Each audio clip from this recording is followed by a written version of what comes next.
함께 기도드리겠습니다. 아버지 하나님,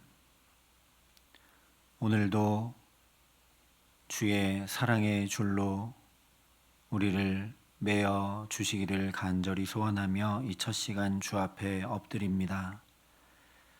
주님의 사랑에 매이지 않고는 오늘도 복된 삶을 살아갈 수 없음을 주 앞에 고백하오니 이 시간 말씀으로 우리를 붙들어 주시고 성령으로 우리를 주장하여 주시고 주님의 은혜를 가득 덧입을 수 있도록 함께하여 주시옵소서.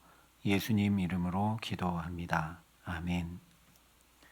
오늘 우리에게 주시는 하나님 말씀은 사무엘하 18장 6절부터 15절의 말씀입니다. 사무엘하 18장 6절부터 15절의 말씀을 봉독해 드리겠습니다. 하나님의 말씀입니다. 이에 백성이 이스라엘을 치러 들로 나가서 에브라임 수풀에서 싸우더니 거기서 이스라엘 백성이 다윗의 부하들에게 패하매 그날 그곳에서 전사자가 많아 2만 명에 이르렀고 그 땅에서 사면으로 퍼져 싸웠으므로 그날의 수풀에서 죽은 자가 칼에 죽은 자보다 많았더라. 압살롬이 다윗의 부하들과 마주치니라. 압살롬이 노새를 탔는데 그 노새가 큰 상수리 나무 번성한 가지 아래로 지날 때에 압살롬의 머리가 그 상수리 나무에 걸림에 그가 공중과 그 땅 사이에 달리고 그가 탔던 노새는 그 아래로 빠져나간지라. 한 사람이 보고 요압에게 알려 이르되 내가 보니 압살롬이 상수리 나무에 달렸더이다 하니 요압이 그 알린 사람에게 이르되 내가 보고 어찌하여 당장에 쳐서 땅에 떨어뜨리지 아니하였느냐. 내가 내게 은 10개와 띠 하나를 주었으리라 하는지라. 그 사람이 요압에게 대답하되 내가 내 손에 은 1000개를 받는다 할지라도 나는 왕의 아들에게 손을 대지 아니하겠나이다. 우리가 들었거니와 왕이 당신과 아비새와 이때에게 명령하여 이르시기를 삼가 누구든지 젊은 압살롬을 해하지 말라 하셨나이다. 아무 일도 왕 앞에는 숨길 수 없나니 내가 만일 거역하여 그의 생명을 해하였더라면 당신도 나를 대적하였으리이다 하니 요압이 이르되 나는 너와 같이 지체할 수 없다 하고 손에 작은 창 셋을 가지고 가서 상수리 나무 가운데서 아직 살아있는 압살롬의 심장을 찌르니 요압의 무기를 든 청년 10명이 압살롬을 에워싸고 쳐 죽이니라. 아멘. 지난 시간 다윗의 군대와 압살롬의 군대가 전면전을 치르는 가운데 압살롬이 죽게 된 일을 요압과 그의 병사 한 사람의 이야기를 통해 살펴봤습니다. 오늘은 이 말씀을 압살롬 편에서 다시 살펴보며 은혜를 나누려고 합니다. 압살롬 입장에서 보면 어쩌면 너무나 우습고 황당한 이유 때문에 죽게 된 것이기 때문입니다. 9절에 압살롬이 노새를 탔는데 그 노새가 큰 상수리 나무 번성한 가지 아래로 지날 때에 압살롬의 머리가 그 상수리 나무에 걸림에 그가 공중과 그 땅 사이에 달리고 그가 탔던 노새는 그 아래로 빠져나간지라 말씀을 하고 있습니다. 아니 대체 이 나무가 어떤 나무길래 머리카락이 이렇게 걸려 매달리게 되는지 우리가 본 적이 없어서 잘 이해하기가 어렵습니다. 그래서 자료 화면을 좀 보도록 하겠습니다. 이것이 오늘 성경의 상수리 나무라고 되어 있는 나무입니다. 성경에 상수리 나무라고 되어 있는 나무는 크게 두 종류인데 오늘 성경에 나온 나무는 이 나무입니다. 높이는 약 10m 정도에 이르는 큰 나무고 잎사귀는 계란 모양 잎이고 또 견과류 열매를 맺기 때문에 팔레스타인의 피스타치오라고 불리기도 하는데 사진에서 보시는 것처럼 가지들이 아래로 내려갈수록 머리카락을 연상시키듯이 이렇게 복잡하게 엉켜 있고 쭉 늘어져 있습니다.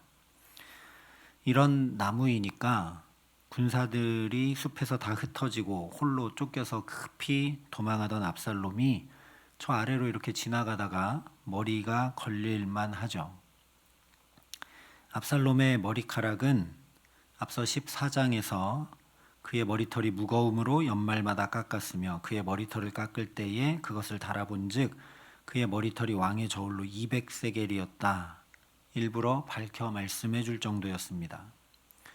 1년에 한 번 자를 만큼 긴 머리카락이었고 그 무게가 200세겔이나 되니 얼마나 그 머리가 풍성했는지 알 수 있죠. 그러니까 저런 상수리나무 아래로 지나갈 때 그 머리카락이 안 걸리는 게 오히려 이상한 일일 수 있습니다. 우리가 생각해야 될 것은 이 머리카락이 압살롬의 대명사였다는 거죠. 성경에서 외모가 아름답다라고 한 것에 대해서 사울처럼 키를 얘기하거나 다윗처럼 반짝이는 눈을 얘기할 수도 있는데 압살롬은 하필 콕 집어서 이 머리카락을 얘기했습니다. 그만큼 자타공인 영광이었고 자랑이었던 것이 머리카락이었습니다. 그런데 자부심이고 면류관 같은 머리카락이 나무에 걸려서 대롱대롱 매달리게 됐으니 그것 자체로 우스운 일이고 수치스러운 일일 뿐 아니라 이것이 결국 압살롬의 생명을 잃게 한 원인이 되고 맙니다.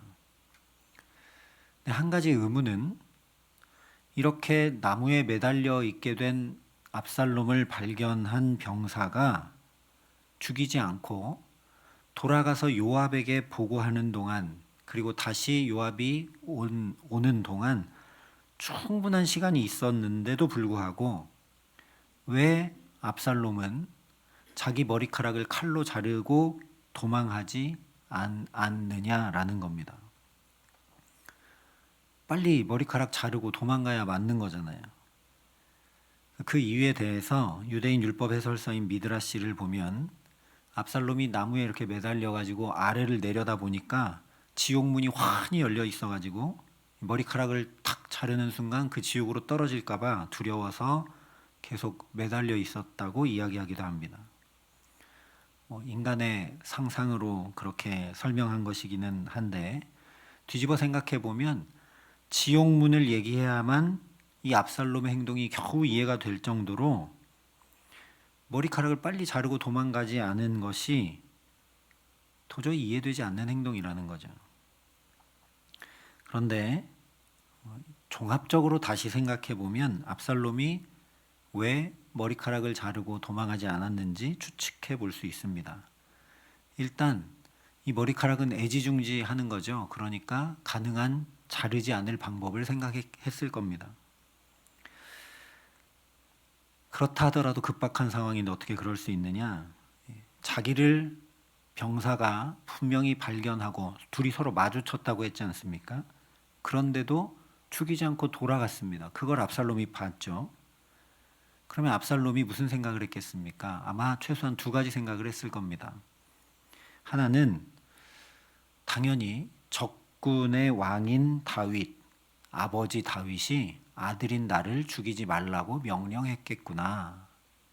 그렇지 않고서야 저 병사가 나를 발견하고 당장 죽여서 자기가 공을 세우지 않고 저렇게 돌아가 버릴 수가 없을 것이다 라고 생각할 수밖에 없겠죠. 다윗 왕이 명령 내린 게 아닌데 전쟁 중에 이렇게 한다는 건 말이 안 되기 때문입니다. 또 다른 하나는 다윗의 군대 장관인 요압이 자기의 난처한 상황과 문제를 해결해 줄 것이라는 생각 때문입니다. 그 이유 역시 이 병사가 보고하러 돌아가는 것을 봤기 때문이죠. 이 병사가 돌아가 보고하면 그 보고가 당연히 요압, 군대 장관 요압에게 들어갈 것이고 자기의 소식을 듣게 된 요압이 어떤 방식으로든 도움을 줄 것이라 생각했다는 겁니다.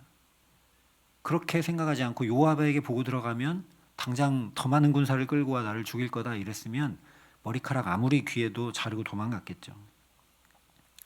이렇게 추측해 볼 수 있는 근거가 뭐냐면 앞쪽 13장, 14장에서 살펴봤던 것처럼 압살롬이 형 암논을 죽이고 저 북쪽 멀리 그술까지 도망했었는데 그런 압살롬을 굳이 찾아가 다시 데려온 장본인이 누구였냐? 요압이었습니다. 당시 군대 장관인 요압이 볼 때 암논, 다말, 압살롬, 즉 자녀들의 문제를 제대로 처리하지 못하면서 다윗의 국정 운영 능력과 왕권이 매우 약해져 있다고 판단되었습니다. 뿐만 아니라 다윗과 이제 원수가 돼버린 압살롬이 저 그술에서 3년 동안이나 망명 생활을 하고 있기 때문에 외교 안보적으로 매우 큰 문제고 위협이 되고 있는 상황이었습니다. 그 군대 장관으로 요압이 이 상황을 그냥 좌시할 수 없었던 거죠. 그래서 요압이 드고와 여인까지 고용해서 다윗을 압박을 했고 결국 허락을 받아서 직접 그술까지 올라가 압살롬을 데려왔습니다. 그러니까 압살롬 편에서 보자면 나는 지금 형 암논을 죽여서 이렇게 그술까지 도망와 있는데 저 요압이라는 사람이 내가 시키지도 않았는데 나를 위해서 먼저 아버지에게 구하고 이렇게 직접 나를 데리러 와서 귀국할 수 있게 도와준 매우 고마운 사람입니다. 또한 그술은 예루살렘에서 약 200km나 떨어져 있는 곳인데 그술에서 예루살렘까지 이렇게 압살롬과 요압이 동행하고 돌아오는 동안 무슨 얘기했겠습니까? 압살롬이 뭐하러 돌아오겠습니까? 왕 되려고 돌아오는 거죠. 그러니까 둘이 오면서 이제 돌아가면 어떻게 왕세자로 복권되어야 할지, 다음 왕위는 어떻게 이어가야 될지 얘기했을 겁니다. 그리고 그 일에 요압이 다윗과 압살롬의 그 지금 차가운 관계 사이에 모종의 역할을 해줄 것을 약조했겠죠. 그렇게 약속했었기 때문에 예루살렘에 돌아오고서도 2년이 흐르도록 다윗이 압살롬을 쳐다보지도 않으니까 이 압살롬이 요압의 밭에 불을 질러 화를 냈었던 겁니다. 그런 모종의 일을 하기로 약속하지 않았다면 요압에게 화낼 일이 아니죠. 자기를 귀국하게 해준 고마운 사람인데. 이때도 압살롬이 다윗을 아련할 수 있도록 적극 도왔던 사람이 바로 요압입니다. 계산이 빠르고 치밀한 요압이 압살롬을 그술에서 돌아오도록 도와주고 또 다윗을 만나도록 주선해 주었던 이유는 차기 왕권을 차지할 왕자가 압살롬인 걸 분명히 알았기 때문이죠. 이 사람 도우면 나중에까지 내 정치적 입지가 공고히 될 것임을 잘 알고 있었기 때문입니다. 그것을 압살롬도 잘 알고 있었다는 거죠. 그러니까 이번에도 요압이 자기를 도울 거라 믿고 기다렸던 겁니다. 자기가 볼 때 아버지 다윗이 명령한 게 뻔하고 또 요압도 겉으로는 적의 군대 장관이지만 속으로는 그동안의 경험으로는 또 자기의 편이기 때문에 또 모종의 약속을 한 것도 있기 때문에 이렇게 나무에 걸려 매달려 있다고 해도 자기를 죽일 것이라고는 전혀 생각지 않았던 겁니다. 하지만 바로 그 요압이 와서 그의 무기든 자들과 함께 자기를 죽입니다. 이 머리카락이 아니라 철석같이 믿고 있었던 바로 그 요압이 압살롬이 죽게 된 직접적이고 결정적인 이유가 되고 말았다는 겁니다.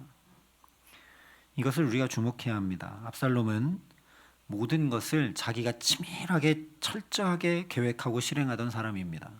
암논을 죽일 때도 그랬고 다윗에게 반역할 때도 그랬고 한치의 오차도 없게 하려고 각각 2년 또는 4년이나 되는 시간 동안 준비하여 행했습니다. 하지만 아히도벨까지 최고의 모사였던 아히도벨까지 자기 편으로 끌어들여 철저히 준비하고 행했던 이 반역, 그렇게 왕위에 오르고자 최선을 다했던 모든 일이 머리카락이 나무에 걸려 허무하게 끝나고 자기가 믿고 의지했던 요압에 의해 다 무너지고 말았다는 거죠. 이것에 대해서 시편 127편을 보면 이렇게 말씀합니다. 여호와께서 집을 세우지 아니하시면 세우는 자의 수고가 헛되며 여호와께서 성을 지키지 아니하시면 파수꾼의 깨어 있음이 헛되도다. 너희가 일찍이 일어나고 늦게 누우며 수고의 떡을 먹음이 헛되도다. 압살롬의 삶을 그대로 얘기해주고 있죠. 하나님 없이 행하는 것은 아무리 열심히 행하고 치밀한 계산과 준비로 철저히 행하고 할 수 있는 최선을 다한다고 해도 압살롬처럼 결국 헛되고 만다라는 겁니다. 그러나 이 시편 말씀은 여기서 끝나지 않고 그러므로 여호와께서 그의 사랑하시는 자에게 잠을 주시는도다 라고 마칩니다. 원문에 의하면 이 구절은 여호와께서 그의 사랑하시는 자가 잠자는 동안에도 필요한 것을 주시는도다 이렇게 해석할 수 있습니다. 즉 압살롬처럼 내가 온갖 것 다 준비하고 계획하고 통제할 일이 아니라 아무것도 하지 않고 잠을 자고 있는 그 시간에도, 나는 자고 있기 때문에 아무것도 어쩌면 못하고 있는 그때에도 필요한 것을 다 채우시고 행하시는 분이 우리 아버지 하나님이심을 알고 살아가라는 말씀이 시편의 말씀이라는 거죠. 그 하나님을 바라보고 헛된 수고하지 말라는 말씀입니다. 오늘 우리도 이 좋으신 하나님으로 인해 근심도 염려도 내려놓고 평안히 잠도 잘 수 있는 복된 삶 살 수 있도록 믿음도 은혜도 더해 주시기를 간절히 소망합니다. 그 은총으로 인해 자연히 내 힘과 지혜, 내 뜻과 계획과 바램이 아니라 이 좋으신 하나님 믿고 의지하기에 모든 일에 기도와 간구로 감사함으로 구할 것을 아뢰는 이 귀한 첫 시간 되게 하시기를 바랍니다. 그래서 오늘을 다 마치고 잠자리에 들 때, 아, 주님께서 이렇게 나를 사랑하셔서 잠을 허락하시는구나. 내가 또 내 힘으로 내 능력으로 열심히 수고하고 땀 흘려 보았지만 그게 아니라 하나님이 더 큰 은혜를 베푸시는구나. 나에게도 잠을 허락하시는구나. 잠을 자면서 하나님이 나를 사랑하시는구나 깨닫고 고백할 수밖에 없는 복된 오늘을 또 주와 함께 동행하게 하시기를 주님의 이름으로 간절히 축원합니다. 함께 기도하시겠습니다. 아버지 하나님, 열심히 수고하고 땀 흘리고 계획하고 내 바램을 이루려고 달려간 압살롬의 결국이 어떻게 되었는지 말씀을 통해 보게 됩니다. 참으로 황당하고 허무하고 또 비참한 것을 보게 됩니다. 하나님 없이 행하는 것, 아무리 잘하는 것 같고 아무리 열심히 하는 것 같아도 헛된 것임을 분명히 알라고 말씀하시는 주님의 음성, 마음 깊이 듣고 이 하루 살아갈 수 있도록 우리에게 은혜를 더하여 주시옵소서. 그래서 이 첫 시간 주 앞에 우리를 부르신 줄 믿사오니 모든 것을 주님께 먼저 아뢰고 주님 뜻을 구하여 행함으로 살아갈 수 있게 하여 주시고, 연약하고 무지한 우리는 그럼에도 불구하고 복된 걸음으로 잘 살아가지 못함을 주님 아시오매, 우리가 심지어 잠을 자고 아무것도 할 수 없는 때라도 일하시고 행하시는 아버지 하나님, 오늘도 걸음걸음마다 내가 아니라 하나님께서 주장하여 주시기에 복된 삶을 살고 하루를 마감하고 잠자리에 들며 주님이 나를 이렇게 사랑하셔서 잠을 주시는구나. 잠을 통해 하나님이 나를 사랑하시고 여전히 나를 통해 일하시는 것 확인케 하시는구나 고백하고 감사할 수밖에 없도록 주님 우리를 붙드시고 함께하여 주시옵소서. 이제는 주 예수 그리스도의 은혜와 하나님의 사랑과 성령님의 교통하심이 여기 머리 숙여 주님의 사랑 가득 입고 살아가기를 소원하고 결단하는 여기 모인 모든 주의 성도들과 사랑의 빛교회 모든 교우들과 이 나라의 민족과 이 귀한 복음을 오늘도 세계 만방에 전하시는 선교사님들 가운데 이제로부터 영원토록 함께 하시기를 간절히 축원하옵나이다. 아멘.